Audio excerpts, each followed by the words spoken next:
Good afternoon, and welcome to the Wilson Center. I'm Jane Harmon, the President and CEO, and we're all here for a very exciting conversation on the life and legacy of one of the 20th century's most important diplomats, Anatoly Dobrynin. In 2019, the Wilson Center was recognized as the #1 think tank in the world for regional studies and for international collaboration. This event showcases why. It is organized by our award-winning, long-standing Kennan Institute, headed by Matt Rojansky, sitting right in front of me, and our award-winning, long-surviving history and public policy program, headed by Christian Osterman, who is right over there, along with the National History Center, which co-sponsors our weekly Washington History Seminar. Speaking of which, I'd like to welcome Dane Kennedy. Dane Kennedy is sitting where? Dane Kennedy is not sitting. Dane Kennedy will be here, Director of the National History Center, who has collaborated with HAP, that's History and Public Policy, on programs like the History Seminar for nearly a decade. We are joined today, and we're excited about it, by current Russian Ambassador Anatoly Antonov, who will speak in a few minutes, as well as former U.S. Ambassador to Russia and dear friend Jim Collins, and other historians and analysts who will discuss the legacy and life of Ambassador Dobrynin. And let me just say that this is, every time we have an event like this, I recall a dear friend of all of ours, and a man who formerly held my job, Jim Billington, who added grace, brilliance, and so much information to the events like this. And I'm sad that Jim is not with us today. On Ambassador Dobrynin's Centenary, that's pretty big, we commemorate his legacy and notable length of service.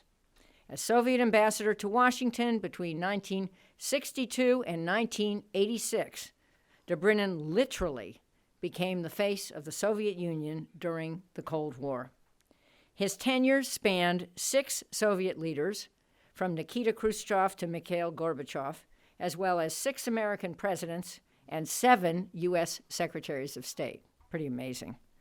Notable crises on his watch, there were also notable successes, but notable crises on his watch, or maybe these are somewhat successes, included the Cuban Missile Crisis, the Soviet invasion of Czechoslovakia in 1968, and Afghanistan in 1979, and strategic arms control talks, which were a hallmark, I think, of U.S.-Soviet diplomacy during those years. As a glimpse into the past, the Russian embassy has generously provided numerous photographs of Ambassador Dobrynin for tonight's reception, and you will see them in the dining room and boardroom after this event. Thank you very much for doing that. Since Dobrynin, the Kennan Institute and the Wilson Center have had relationships with all subsequent Soviet ambassadors. I recall personally, certainly on my watch, numerous meetings here and at the Aspen Institute and in Aspen with former Ambassador Sergei Kislyak, whom I still encounter at the Munich Security Conference and elsewhere. And please give him our regards. And current Ambassador Anatoly Antonov is here, as I mentioned, this evening, and will introduce the event. He was appointed ambassador to the United States in August 2017, and also serves as permanent observer to the Russian Federation to the Organization of American States. Between 2002 and 2017, Ambassador Antonov held various positions in the Russian government, including Ambassador at Large to the Foreign Ministry, Director of the Ministry's Department of Security and Disarmament, and Deputy Defense Minister. It is really my pleasure and honor to welcome Ambassador Antonov.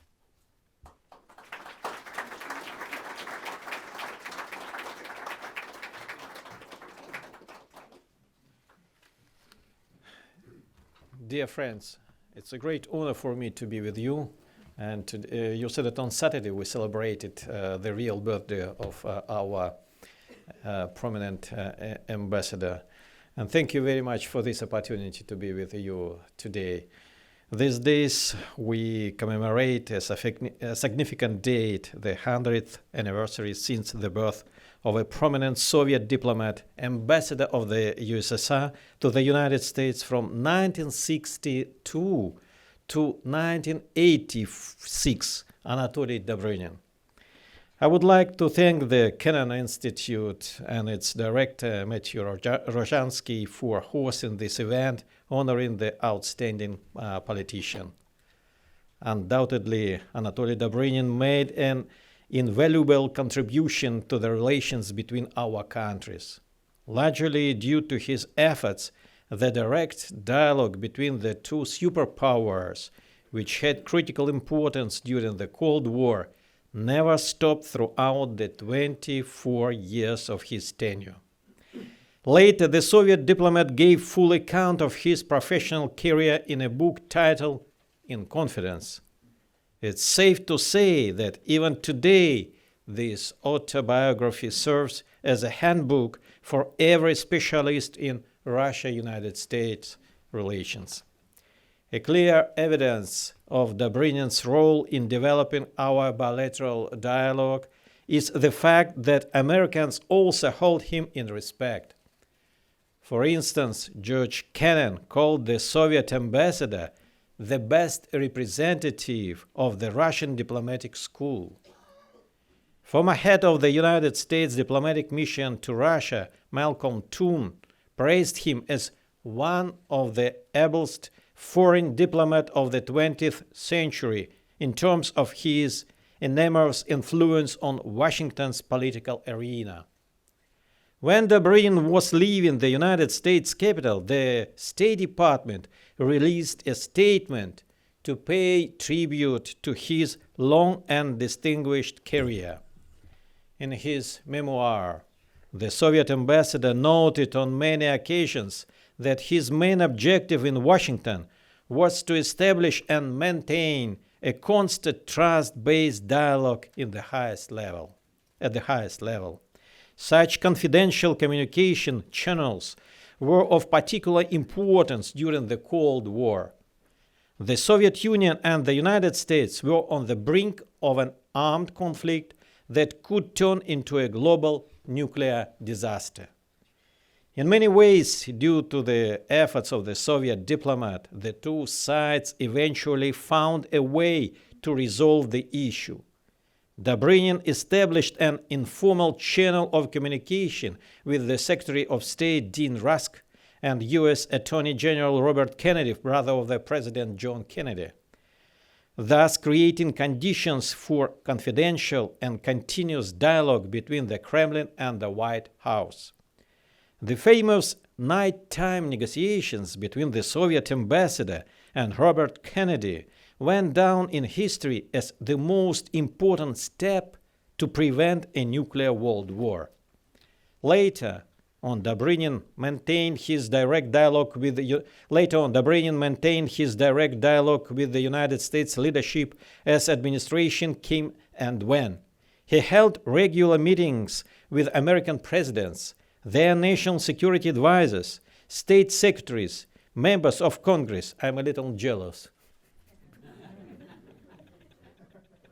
It's not in my remarks.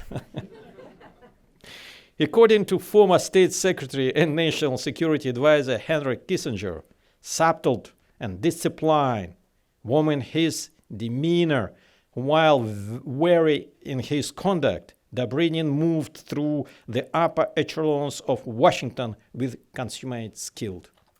Chief of the Soviet diplomatic mission visited the White House on many occasions, where he held negotiations with the 6 United States presidents, from John Kennedy to Ronald Reagan. He stayed at President Nixon's residence in California.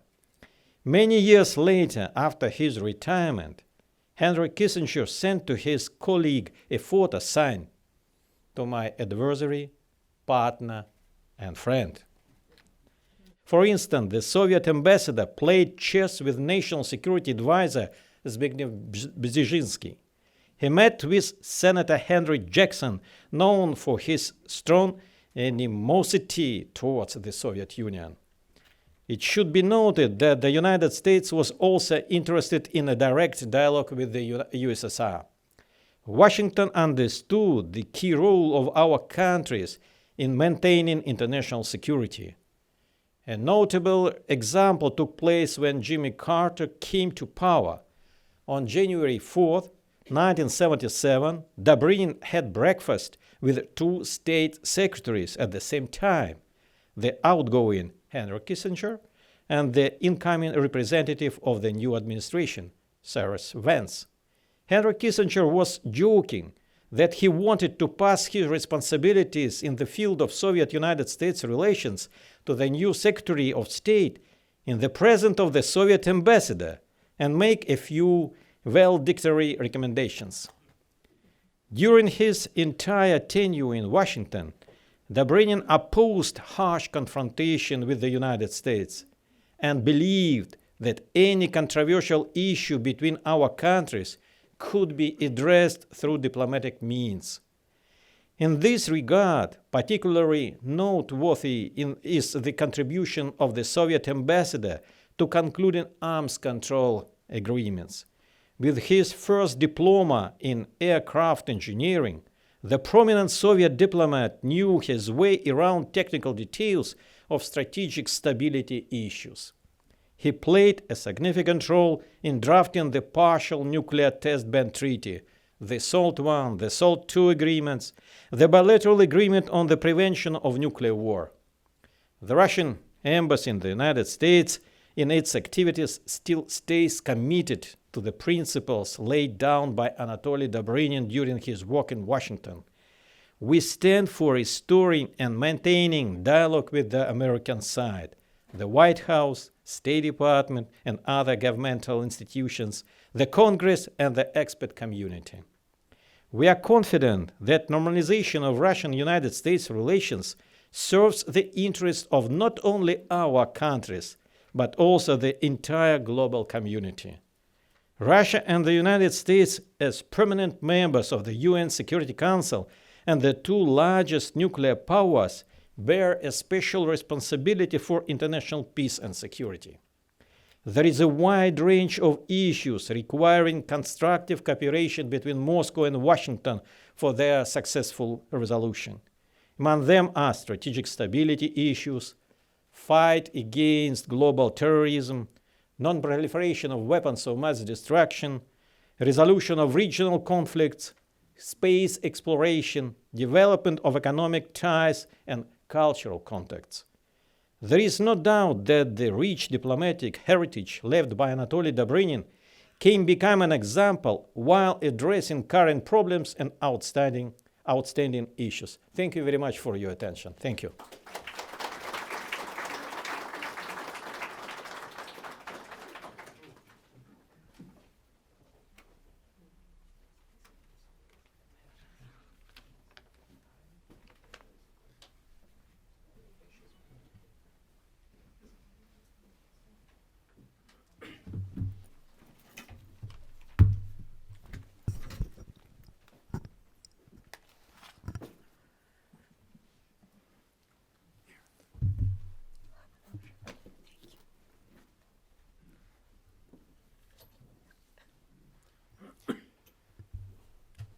Thank you very much, President Harman, Ambassador Antonov, for these opening remarks.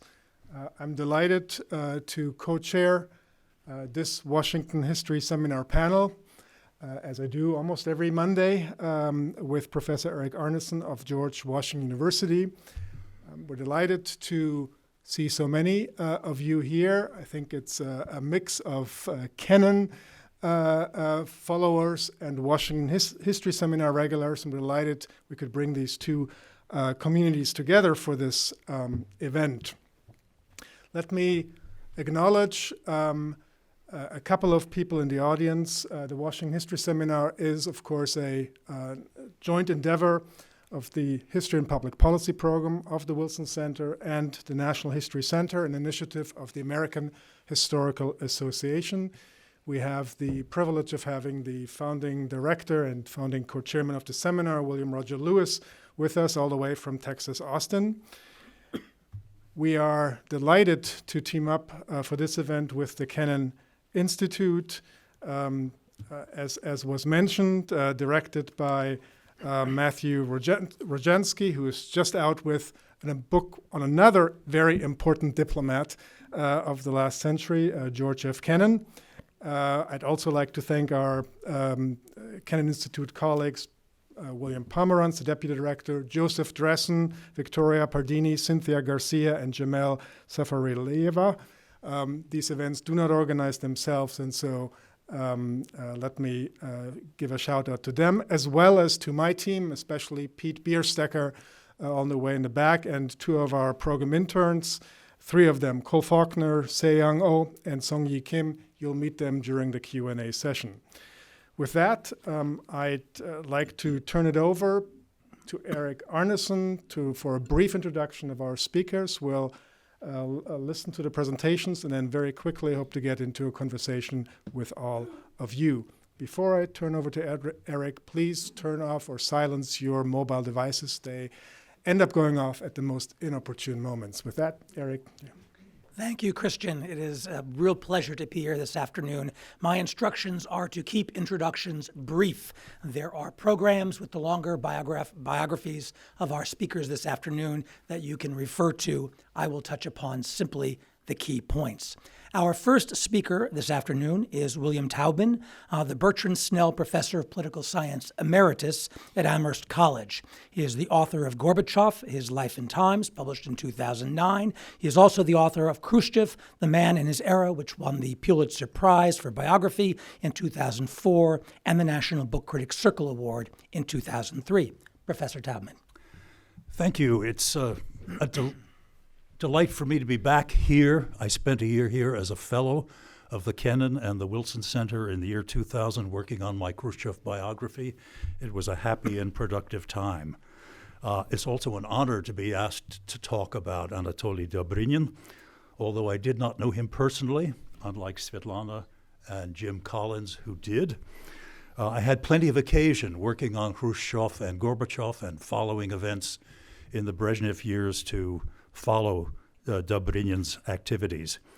I decided today to set my task the following, to kind of triangulate Ambassador Dobrynin by looking at his role under Khrushchev, Brezhnev, and Gorbachev, and particularly at his evaluation of them and their foreign policies, and thereby to try to derive a picture of Dobrynin and his views. I'll just say a few brief words about his actual role, because I know that Svetlana is going to talk about that more than I will. In the case of Khrushchev, of course, the Cuban Missile Crisis, and what I discovered was that Dobrynin, among others, was not consulted in advance by Nikita Sergeyevich Khrushchev, and that if he had been, and if he had dared to speak his mind, he would have told Khrushchev not to send those missiles to Cuba. But having not been consulted, he played a key role in getting the world through the crisis without blowing itself up in the process. In the case of Gorbachev, Dobrynin was involved in Gorbachev's breakthrough with Ronald Reagan in ending or moving toward ending the Cold War. But then in 1986, he was moved back to Moscow to be a secretary of the Central Committee in charge of the international department of the Central Committee. And by 1990, being in Moscow, he was deeply disillusioned with many of the things Gorbachev was doing, and I'll say more about that in a minute. I think his biggest and most consequential role was in the Brezhnev years, when he was central to building the relationship of détente with the United States, and then to trying to prevent its unraveling, which occurred shortly after it had been constructed. As I say, I'm really not going to describe his role or his in these particular cases, incidents, and episodes. What I'm going to do is now turn to a series of quotes from Dobrynin's memoirs about Khrushchev, Brezhnev, and Gorbachev, and then try to pull together this picture of Dobrynin that emerges from it. These are almost all direct quotes, although in some cases I'm paraphrasing. Khrushchev, he did not think things through carefully. He improvised too much. He had an inclination to bluff. He had a bad temper. He was too emotional. He had shaky self-esteem. He tried to bully and intimidate young John Kennedy. He, Khrushchev, had an impulsive character. His ideas ranged from interesting to impractical and bizarre. In the case of Cuba and the Missile Crisis, Dobrynin never could have imagined that it would happen in the way that it did. His own role, he says, Dobrynin says in his memoirs, in the Cuban crisis was as, quote, an involuntary tool of deceit. That is the role prescribed for him by Khrushchev and the Kremlin. Dobrynin describes the Khrushchev policy in the Cuban Missile Crisis as a fatal miscalculation without a fallback plan. He grossly misunderstood the psychology of his opponents. He wasted, Khrushchev did, real chances to initiate and coordinate the disarmament process. Brezhnev. First, a kind of comparison. Brezhnev, of course, says Dobrynin was neither as gifted by nature nor as impulsive an innovator as Khrushchev. He was cautious, unhurried, and a good listener. He was interested in stability rather than sudden turns and radical innovations. His ideological dogmatism inexorably drove our country along a faulty and wanton course. He made a grave and costly mistake in refusing to agree to an early ABM ban. The huge reservoir of goodwill that the Soviet Union had in Israel and among American Jews, that huge reservoir of goodwill was emptied by the totally misguided Soviet resistance to Jewish emigration.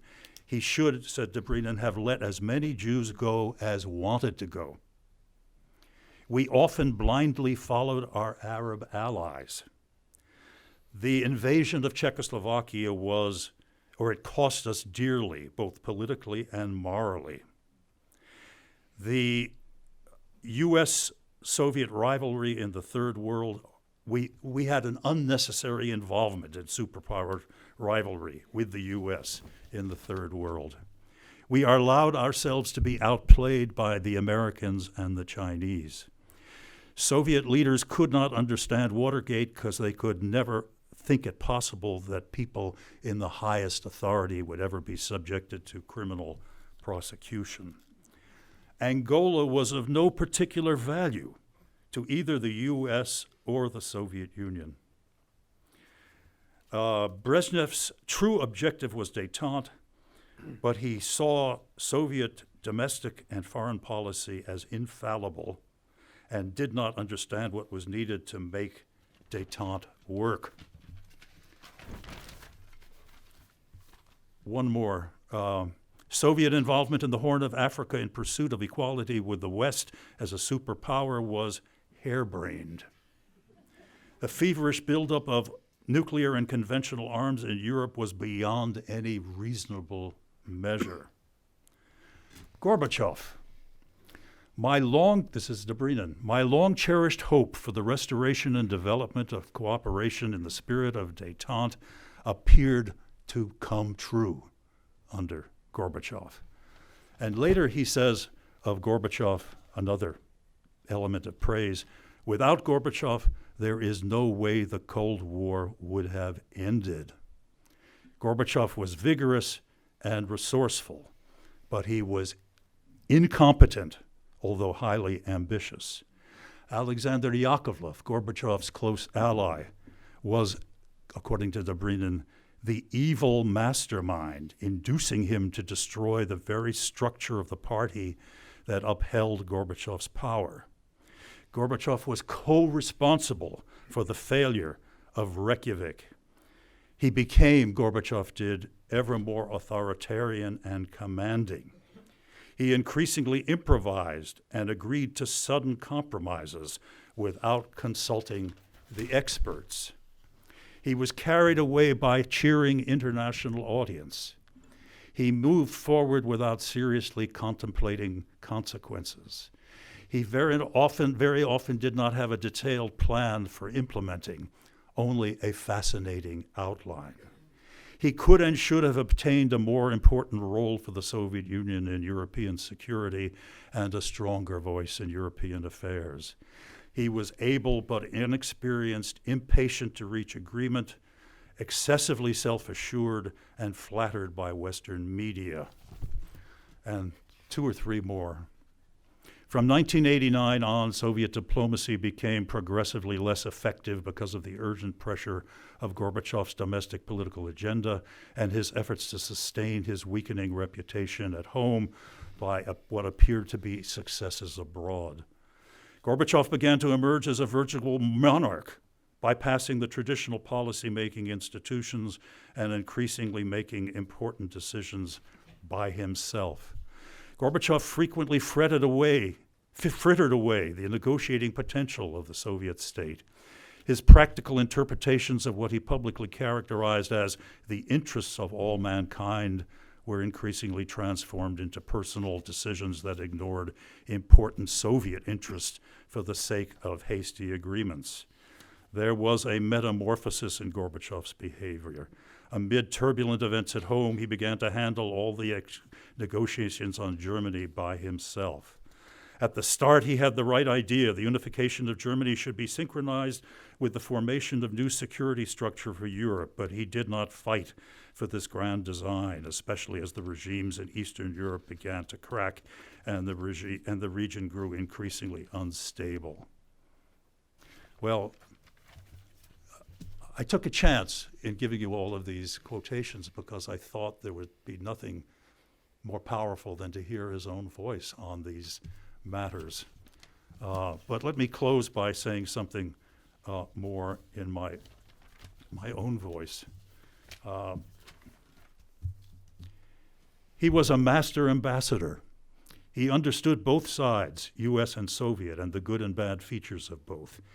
He was closely connected to top decision makers. I think Svetlana is going to talk more about this in both countries, a key advantage for an ambassador. He was great at explaining each one's interests to the other, and he labored brilliantly to reconcile each side with the other, particularly to avoid a clash that could lead to war.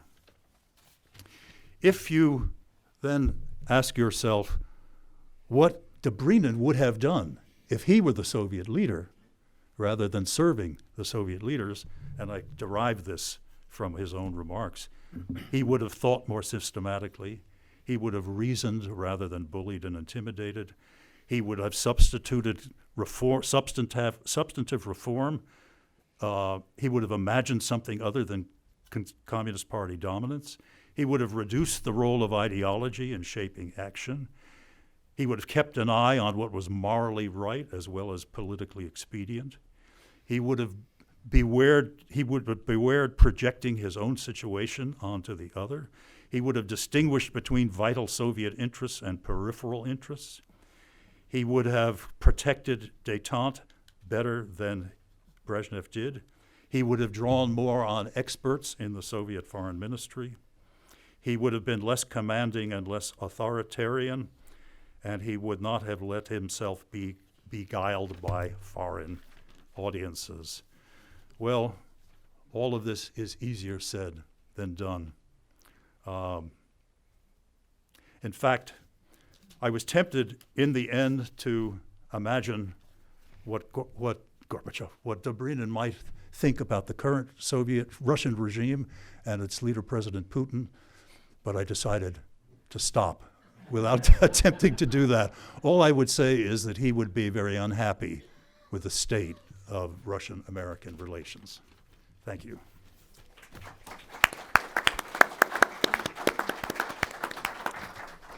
Our second speaker this afternoon is Svetlana Savranskaya, who is a research professor at the George Washington University's National Security Archive, where she directs its cooperative projects with the Russian archives and institutes and edits the Russian and East Bloc archival documents database. Svetlana. Thank you very much. I am really honored to be part of this very distinguished panel. And I was fortunate to have known Anatoly Fyodorovich and his wife, Irina Nikolaevna, for a long time. I met Anatoly Fyodorovich first as part of the Carter-Brezhnev project organized by the Brown University Jim Blight and Janet Lang with their unique method of critical oral history. And Anatoly Fyodorovich was with that project from the very beginning. He actually joined the project in 1992, and he was one of the earliest enthusiasts. He was really intellectually curious. He wanted to know what went wrong, what opportunities were missed, and how we can correct the mistakes. I will talk more about Anatoly Fyodorovich as a man, as a person. I will talk about his diplomatic style, his major contribution to U.S.-Soviet relations, and I think to U.S.-Russian relations, is the confidential channel and the trust that was built within the confidential channel. And I will also talk about him as a historian, because I think many of us, well, everybody who is interested in U.S.-Russian relations knows his name and probably read his memoirs. But fewer people know about his unique role as a historian who was willing to share his time, his knowledge, and Ambassador Antonov talked a little bit about Dobrynin's biography, so I will not spend any time on that, but I wanted to emphasize two things. Dobrynin was really, what we say in Russian, Samorodok. Samorodok is kind of a diamond in the rough. He comes from a very simple, not well-connected family. He is a son of plumber and a house, talented and eager to learn young person. And he also was kind of a diplomat by accident, because he went on his father's advice to Moscow Aviation Institute, MAI, and became an aviation engineer, as Ambassador Antonov mentioned, and helped him later in arms control negotiations, because he knew much more than other diplomats who were not given information about the design of the weapons, the kinds of missiles that the Soviet Union had, but he knew a lot more than was just given to him. So now let me move to the second issue that I would like to cover, is his diplomatic style. And I would start with his own words in the introduction to his memoirs. He said, "I served my country to the best of my ability as citizen, patriot, and diplomat. I tried to serve what I saw as its practical and historic interests, and not any abstract philosophical notion of communism. I accepted the Soviet system with all its flaws and successes as a historic step in the long history of my country, in whose great destiny I still believe. If I had any grand purpose in life, it was the integration of my country into the family of nations as a respected and equal partner." And let me emphasize this. That's what he believed his purpose in life was: integration of his country into the family of nations as a respected and equal partner. Now, when he was writing his memoirs, in the epilogue, he said that the early expectations of real, genuine partnership with the United States and of the integration of his country into the family of nations were not coming true already. So, but let's go back to his diplomatic style. How is it that this young person, an engineer by background, comes first to the United Nations, then works for some short period of time at the embassy, then goes back to Moscow and heads the American Department of the Foreign Ministry. How does he so successfully establish contact in all the ruling circles, but also cultural elites in the United States? Couple of principles, couple of features. He always believed in telling the truth and treating an interlocutor with respect, whether it was an opponent, whether it was a person who shared his views, or whether it was a young graduate student, as I met him a long time ago. He was always interested in the motivation of people and took them seriously, even those actors in the United States that he did not like or found difficult to deal with, like Robert Kennedy, for example. He was still interested in him, in his family, in his background, in his thinking, in why was he doing what he was doing. He was always, throughout his career, and you can see it in the documents and in his memoir, he was always very critical of ideological thinking, of using diplomacy for propaganda, and of misrepresenting the views of his partners or opponents. He had unique access to U.S. presidents, secretaries of states, the state national security advisors, and gradually they came to rely on the Russian ambassador to explain Moscow to them, to interpret Moscow to them. He delivered the picture as it was in reality. He did the same with the Soviet leadership, and Bill already talked about his assessment and relationship with different Soviet leaders. Throughout the 25 years that he served as an ambassador, every Soviet leader relied on his advice on the United States. So he also interpreted the United States to the Soviet Union, to the Soviet leadership. And he was not just a consultant, and this is very clear from the documents, from his memoirs. He was also part of the Soviet decision-making, because usually when he sent his cables, he would summarize conversations that he had, and then later he would provide analysis of the events and provide recommendations.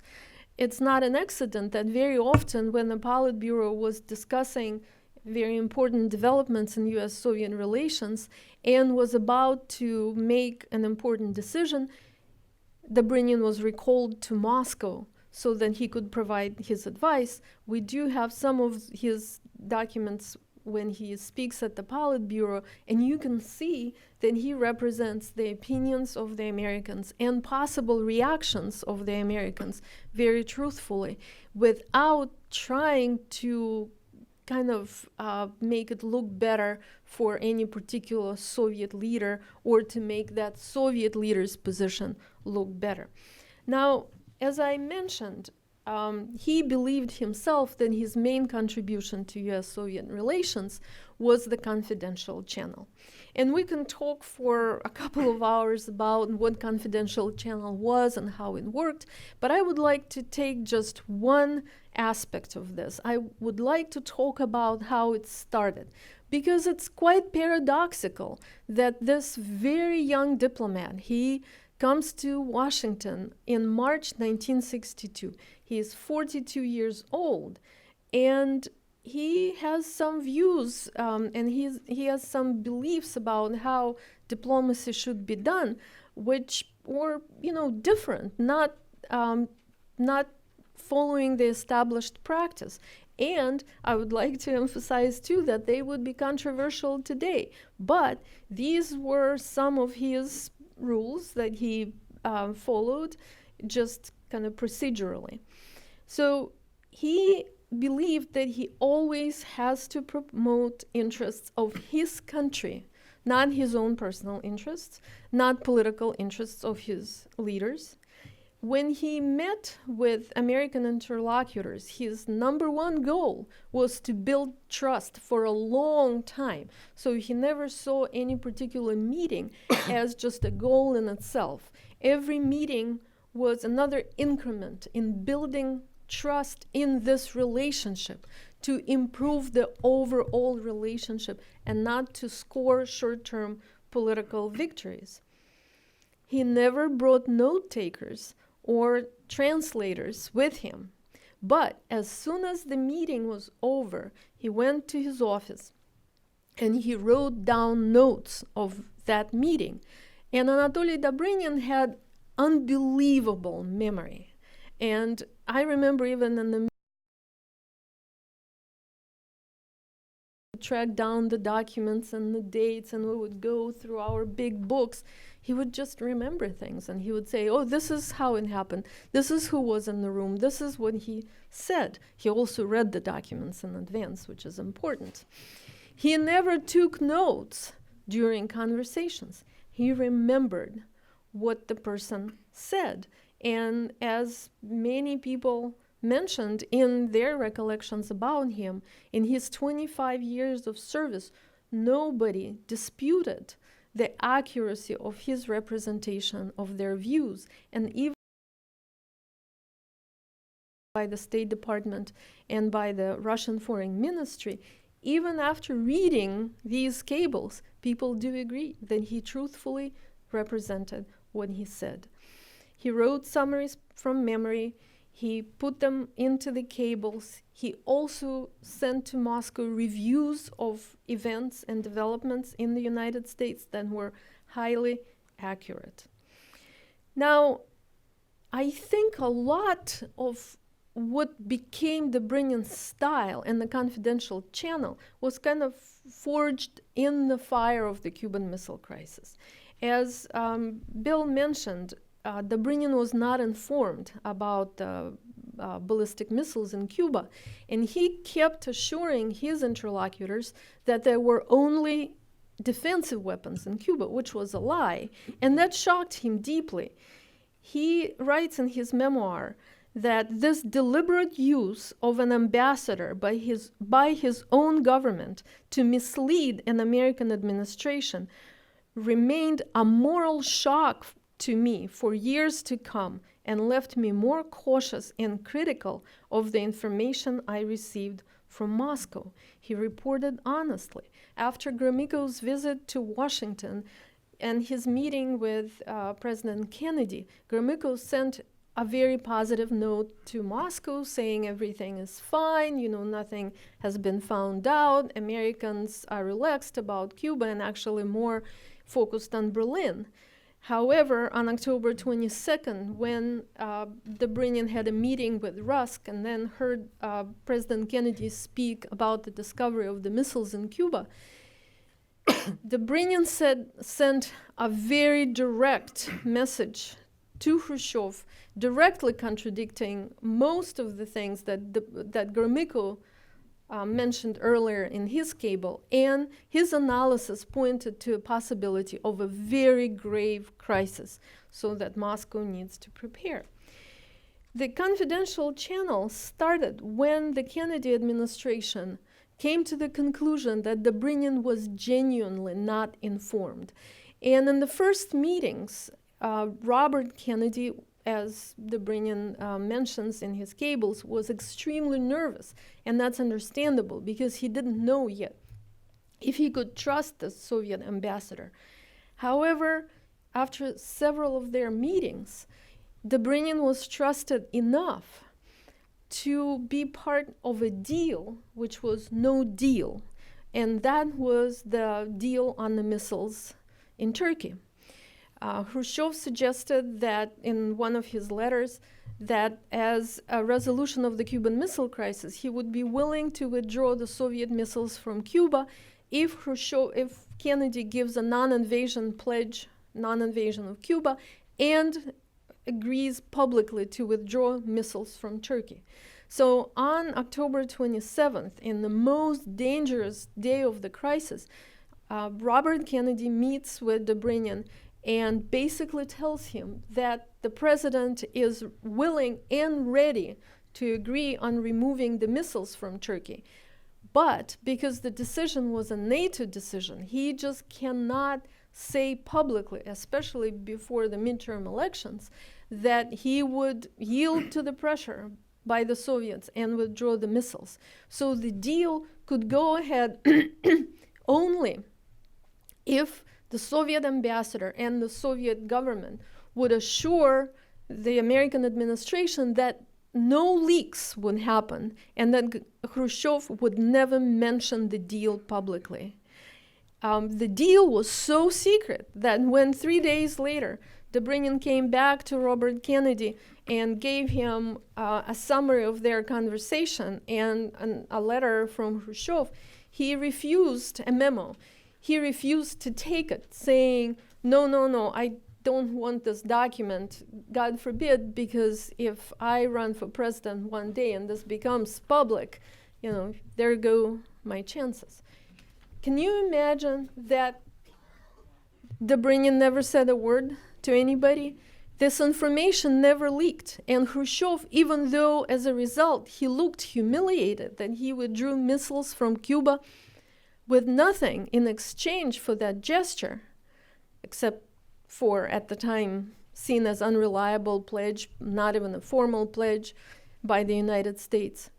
And that secret was kept until 1989, when Anatoly Dobrynin asked at a conference in Moscow, he asked Theodore Sorensen about his editing of Robert Kennedy's diaries. And Sorensen admitted that he did edit out that paragraph about the meeting with Dobrynin and the deal with Turkey. He was that reliable for over 25 years to have kept that secret. Now, as I said, his style, his confidential channel, his reliability was forged in the Cuban Missile Crisis.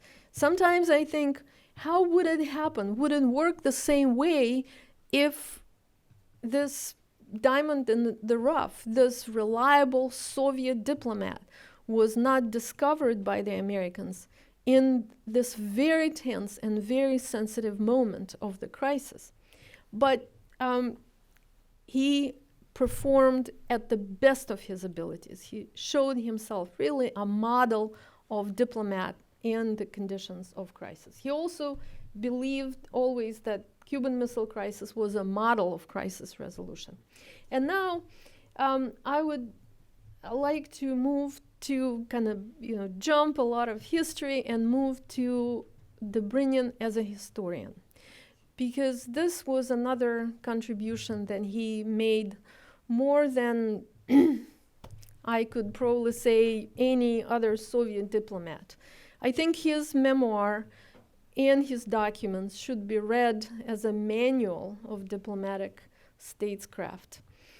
And we engaged Dobrynin to try to understand the missed opportunities of the Carter-Brezhnev period.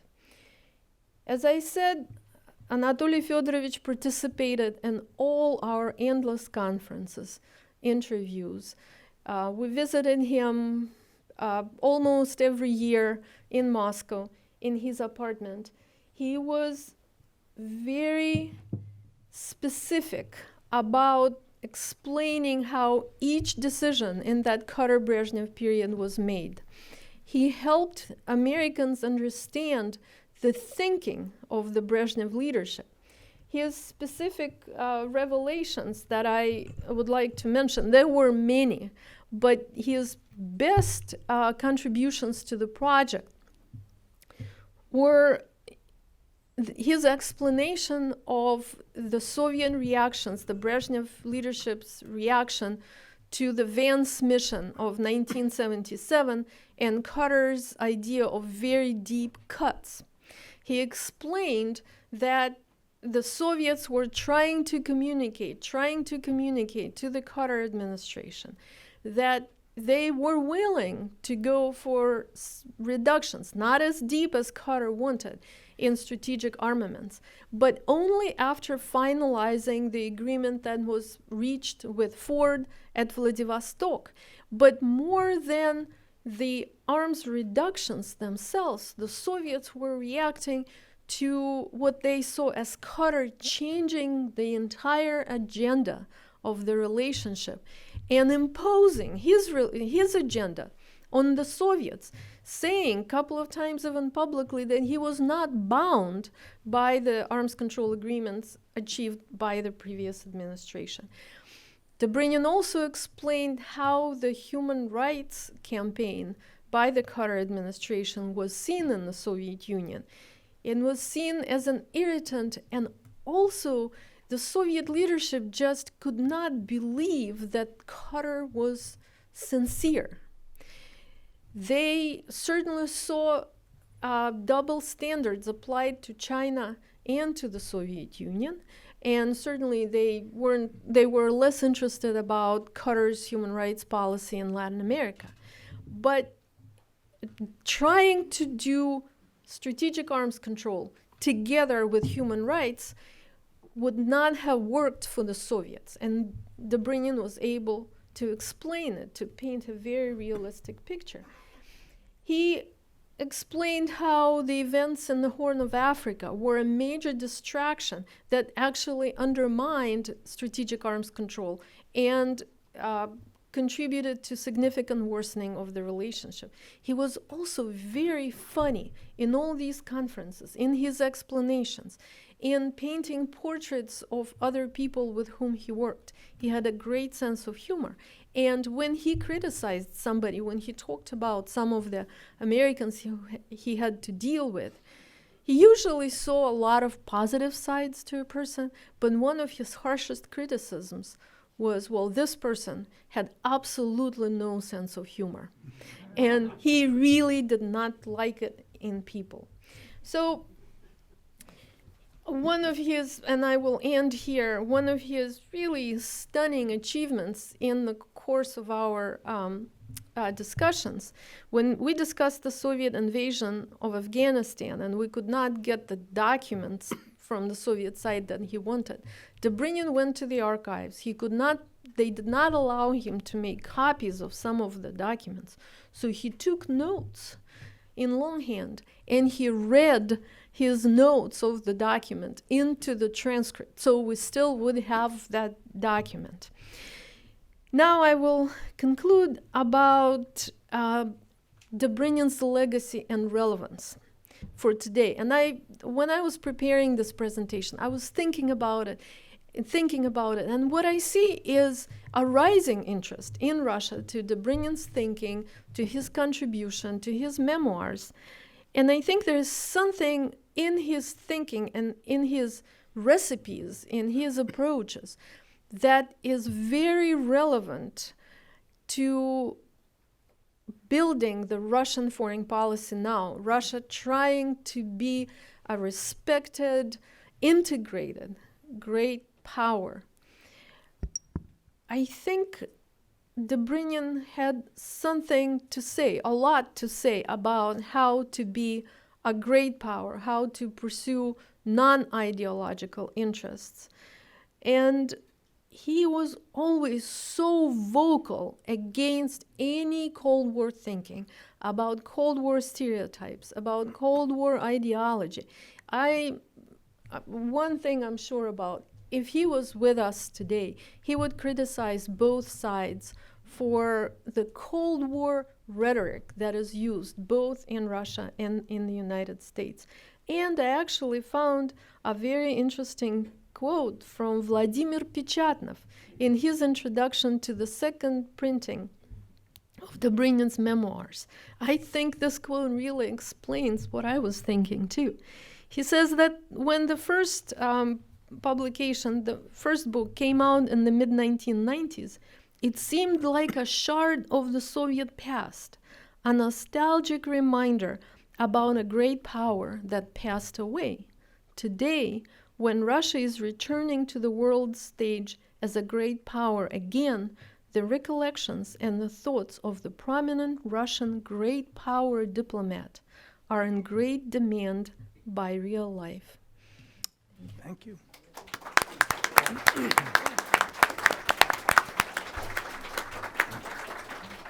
Our third discussant this afternoon is Ambassador James F. Collins, an expert on the former Soviet Union, its successor states, and the Middle East.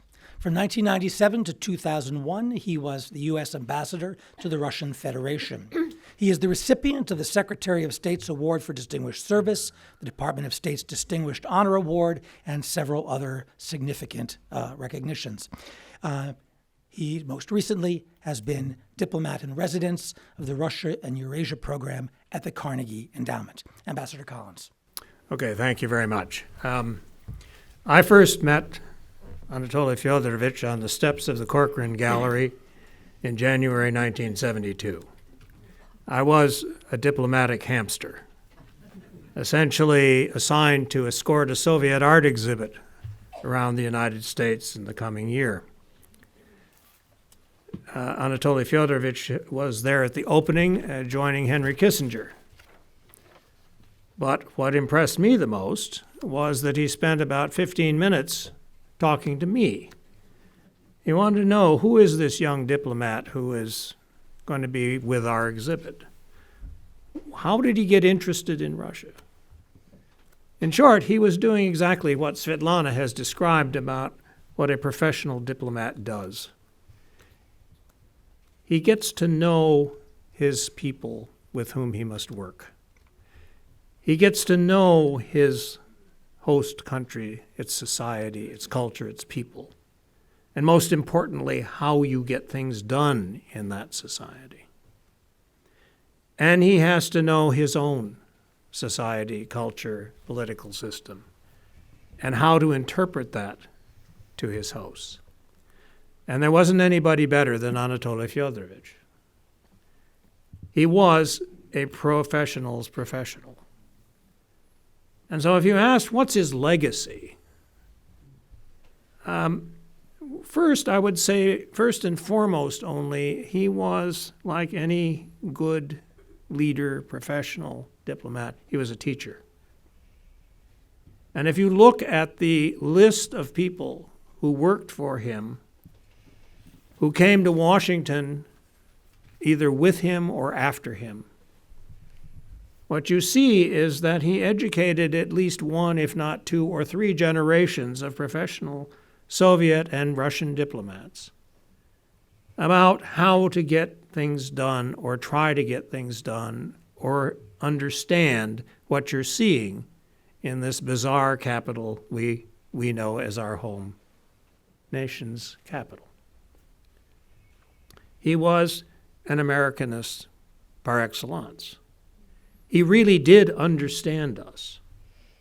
And he had the capacity, if you talked with him, to give you, as an American, insights about yourself that you really ought to have had a long time ago, but which were very valuable, particularly if you were, as I was, for instance, in Moscow, having to deal with my Russian colleagues and try to explain to them what we were about. So as a first point, I would say one of his great legacies to both of our countries was that he understood the United States, how you worked with it, what the challenges were, and for Russians in particular, what that meant about trying to develop any capacity to have a solid, workable, productive relationship with the United States. And so his legacy, in part, is the people he taught, he left behind, he educated, who worked with him. And if you look at the introduction to his book, there's a list of who's who in the Americanists. And Ambassador Antonov, I don't know whether you were one of his disciples or not, but you certainly worked for some who were. So one legacy is people and understanding. And we've benefited for a long time from that. Second thing, I think, is a legacy of, in a sense, perspective on the relations between our two countries in terms of how they worked, when they work, when they're counterproductive, or when they're dysfunctional, and why? I would commend to you, if you haven't ever seen it, an interview that Charlie Rose did with Dobrynin in the mid-90s. It's not anything as complete as his memoir or anything like it, but it's instructive. Because Charlie Rose asked him, well, which president did you find it most productive to work with? Who was the one you found most able in terms of developing the relations between the countries? And he, without a minute's hesitation, he said it was Nixon. And I wondered what was behind this. But I think, in having looked at the memoir and having recalled some of the things I knew about him, that the answer probably is that what was central to relations at that time, that was not present before and has disappeared in many ways since, was a sense that we were working with each other as equals. Mm-hmm. Now, anyone can argue about whether there was real equality, but the fact of the matter was, in the Nixon administration, and for much of the period that built up to it and for a period after it, the sense of parity in dealing with the issues that really were central to our relations. There was a context of parity, and that meant mutual respect. No one was trying to change the other. No one was trying to talk down to the other. We had our differences. They were very profound. But there was a sense that that context, from Ambassador Dobrynin's point of view, was the one that gave him the greatest opportunity to pursue what he thought was the goal of his whole career, which was to make it possible for the two leaderships of the two countries to find ways through the most dangerous and difficult issues and to create a sense of stability and arrangements that could build peace. And if you remember that period at all, it began to expand the areas of cooperative activity well beyond what we would normally think of as security, from building and working on heart disease and building an artificial heart to environment and so forth. And if you go back to that, that was based on the premise that we each had things to contribute to the other and we each had a capacity to work with each other. And Dobrynin, in his heart, I know, felt that that was the time that had a context you could really work with. Now, I think what I didn't know at the time, obviously, or even later until I had the chance to talk with him about it, it was important because that was vital to his ability to provide and have received, I would say in a constructive way, his portrayal of what was possible with the Americans and have his views, I think, respected. So I think that was one of the things about him that was very interesting. I mean, anything afterwards, as things when the Carter administration began to get more difficult, or so, I think he looked back to that time and was always trying to figure out how do we persuade each other that we can deal as equals. And finally, I guess I would simply say about him, he was not only a professional diplomat, but in a day when diplomacy itself is in question. This man gave as good a case for diplomacy's capacity to avoid the alternative for settling disputes, basically fisticuffs of some kind, as I think you can make. He did it both in his writings, and many of the quotes that we've heard or the things that we've said suggested, but he did it also in all of the days he spent here as ambassador. Every day he was working diplomacy. He was looking for the next way you could ensure that when a problem arose, it didn't go automatically to the too hard box, or to the box in which people stood back to see how I can conquer the other guy and get my way. As a professional diplomat, if anyone can read his book or look at that interview, you can understand in many ways why diplomacy remains an absolutely essential ingredient to the present day world, and where we could use a lot more support for it. Thanks. Thank you. Thank you so much, Bill, Svetlana, Ambassador Collins, for these very thoughtful remarks. I want to open this up now, where we usually have a lot more time for Q&A. But before I do that, let me just say that lots of the documents that were referenced here are in the digital archive, the Wilson Center's digital archive, accessible at digitalarchive.org. And I have a proposal to Ambassador Antonov. I just learned that in 2007, the State Department and the Russian Foreign Ministry did a joint volume on the back channel, covering the years 1969 to 1972. There was a second volume proposed. That volume was never published. The documents, however, have been declassified, I understand, in the Russian Foreign Ministry. So I think it would be a wonderful contribution to Anatoly Dobrynin's legacy if we could jointly publish these documents through the digital archive and also in Russia as well. I think they're ready. We just sort of need the will to do it. So that's my small proposal here. But let's open it up to questions from all of you. We start with President Harman. The panel was absolutely wonderful. Thank you all for this. And I was fascinated to learn things I didn't know. Thank you again to the panel. Especially the point that Dobrynin was not consulted about moving the missiles to Cuba. And had he been, he would have suggested that not happen. So in that spirit, if he were here today sitting on this panel and he were consulted about the tensions that exist between our country and the Russian Federation, and he were in a position to influence both sides or either side, what advice would he give? Well, I think he would probably suggest first that we have to have a very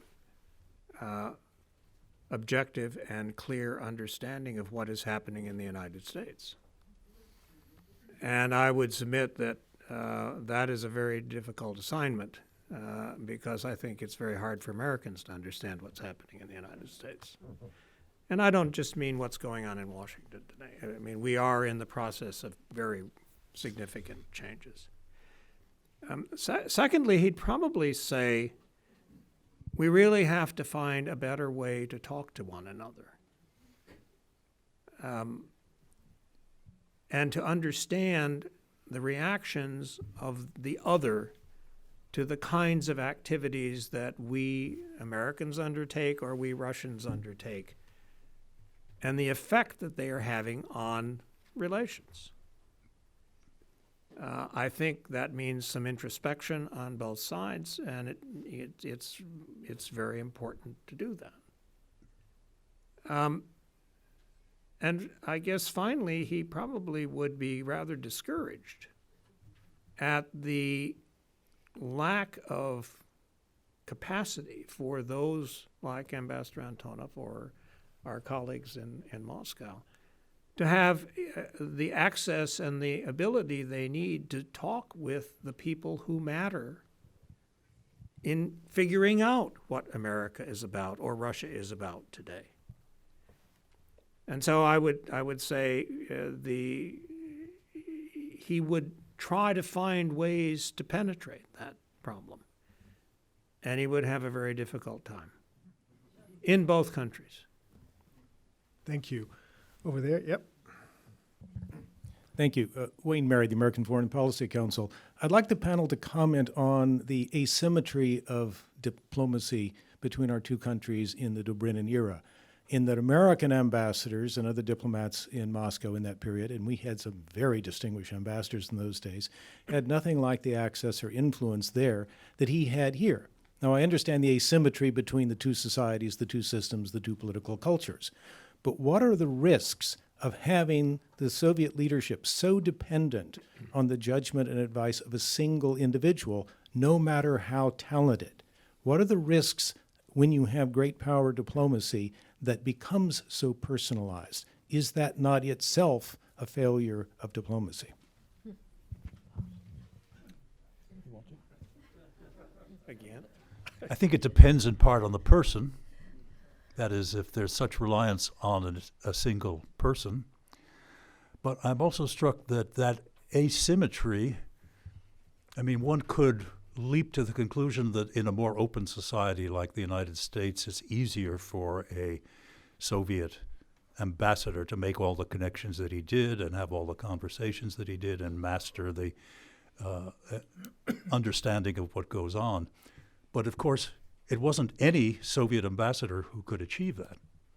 There had been others who got nowhere near the kind of access that Dobrynin did. So it was a combination of the openness of our society and the skill of Dobrynin. I don't know enough about, the other side. I wonder whether, looking back, Jim, at the American ambassadors in the 50s and 60s and 70s, who came closest among the American ambassadors to the kind of access and insight that Dobrynin obtained here? My guess is it might be Llewellyn Thompson. Yeah, Llewellyn Thompson. For, again, a combination of the situation he faced, which made it difficult, and his own skill and charm and all the rest in penetrating despite the obstacles he encountered. Dobrynin himself believed that Llewellyn Thompson was the best Cold War ambassador, U.S. ambassador to Russia. Let's take a couple more questions. We're quickly running out of time. The gentleman up front here, and then we'll go to Matt up front here. I wanted to ask about a minor point, or seemingly minor point, that Professor Taubman made, and that was Dobrynin's assessment of Yakovlev, which is radically different from my probably very naive vision of him. But I ask it, it doesn't relate directly to diplomacy and international relations, because at least I see Yakovlev as relating to domestic policy, but there is a relationship between domestic policy and foreign policy.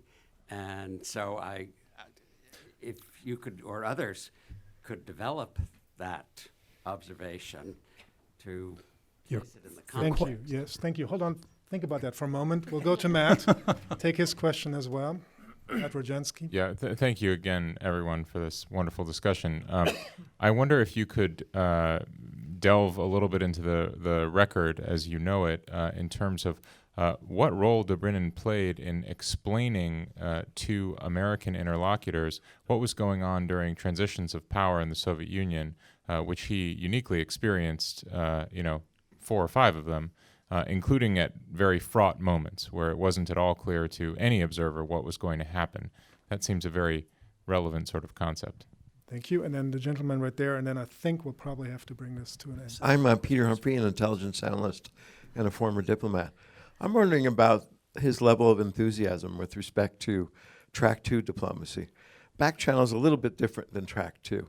So when he saw things like Gorch-Chernomyrdin, was this something he'd be delighted with or skeptical of or competing with him or that kind of thing? Excellent. We're short on time, so you can't answer all 3 questions. Pick 1 or 2. Well, on the first question about Yakovlev and Dobrynin's attitude toward perestroika and the way Gorbachev conducted it, that, as I worked on Gorbachev's biography, that was a real challenge to me because I encountered that kind of skepticism and even more than skepticism, attacks on what Gorbachev was doing and the way it turned out from a lot of people I respected around Gorbachev, in fact, some of his other associates, not including Yakovlev. Oh, even there were criticisms. But I think the fact is that Dobrynin was not in favor of the great leap that Gorbachev tried to make, domestically or in foreign policy, going all the way to transform the country at home and abroad, imagining a world with minimum use of force, a transformation of Europe, a coming together of East and West. Gorbachev was, in that sense, a kind of visionary, and I don't think Dobrynin was. Dobrynin was an operator. He made the systems understand each other as they were. I think it's not accidental, to use a Soviet phrase, that Nixon seemed to him the most impressive American president, because Nixon was trying to do business under the heading of détente. And I think of the three leaders that I mentioned, Khrushchev, Brezhnev, and Gorbachev, I think in retrospect, it looks to me as if Brezhnev was the one that Dobrynin was comfortable with. Maybe Gorbachev in the beginning, but Brezhnev was also trying to do business. Dobrynin was a realist, both at home and abroad, with all the good and bad connotations that attach to that word. On the question of how he helped America understand the transitions, I think he, by inclination and also by his tasks, he always assured Americans of continuity. Continuity because of the Communist Party that leads the state. Of course, I have never seen in the documents where he would go into actual details of, why certain leader was changed and why another leader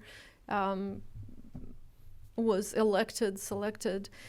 However, what is interesting is that I remember well that in his descriptions of Brezhnev to the Americans, he always emphasized Brezhnev's goal to avoid war, to build peace. So he presented this new leader, especially in the first period of Brezhnev's ascendancy, as a real peacemaker, a person who will negotiate, who will further U.S.-Soviet stability. What I would be interested to see is how he explained Gorbachev, because that was more complicated. But he certainly supported Gorbachev's early moves very strongly and enthusiastically. I guess I'd just put one other point. I don't have a good answer for these questions because I'm not sure. But I would say that Anatoly Fyodorovich probably was comfortable with an administration or administrations that saw the world in terms of balance of power. He was not an ideologue, and he didn't think ideology or, if you will, religious wars or whatever were the way anything constructive would come about. But that stability, I think, for him meant, in essence, a balance of power. And if you had two superpowers equal, in a sense, as I said, respecting parity, that was probably a stable and durable arrangement. If you had had today's world of more than two, of three or four, whatever, he probably would say the same, that you have to have the balance and you have to ensure that the balance is the goal to keep it there, and you can then work out your differences. And on that note, we unfortunately have to draw this to a close. However, there is a reception afterwards that we invite you to stay for and carry on the conversation and discussion. Next week is the week of Thanksgiving, and there is no Washington History Seminar on the 27th. However, on the 2nd of December, please join us again for Michael Dobbs, who will be speaking on his new book, The Unwanted, America, Auschwitz, and a Village Caught in Between. I'd like to thank President Harmon, Ambassador Antonov, and our three distinguished panelists this afternoon. Thank you all.